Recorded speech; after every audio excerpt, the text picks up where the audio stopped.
convict of the fifth class.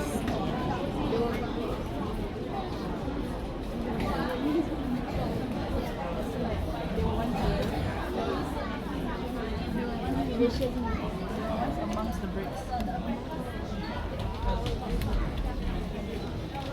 Bricks of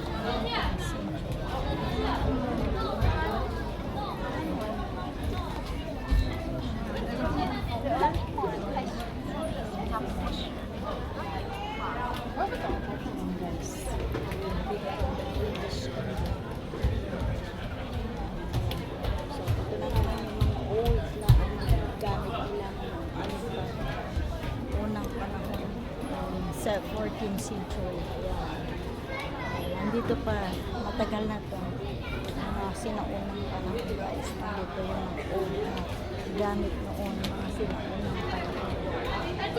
14th century. Ayan, nandito lahat. Ayan. Dito sa loob ng museum. Ayan. Ang gagamit pa. Ayan. Tiklis ang tawag doon sa amin. Tiklis, paglagyan ng mangga. Bilao, yan. Bilao. Ito yung anuhan ng ibon. Ito paglagyan ng mga ibon, mansisiw, yan. Ay, pag yan ang tikwa, pag itlogan di mano. Banig. Dito yung banig nila nung sinaunang panahon. Ayan, ang maganda.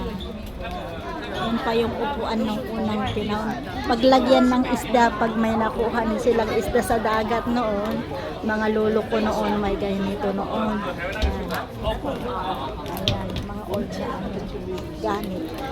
Ito yung paglagyan ng bigas. Ayan. Yung sinaunang panahon, guys. Ayan. Dito yung mga gamit. Yung banig na alala ko noon. Kabanig kami nung bata pa kami.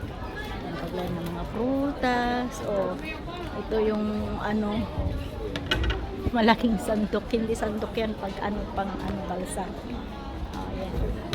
Pang tunog. Ayan, guys. O yung salakot. Dito din, ano ito. Marami pa. So, pupunta naman tayo dun sa kabila.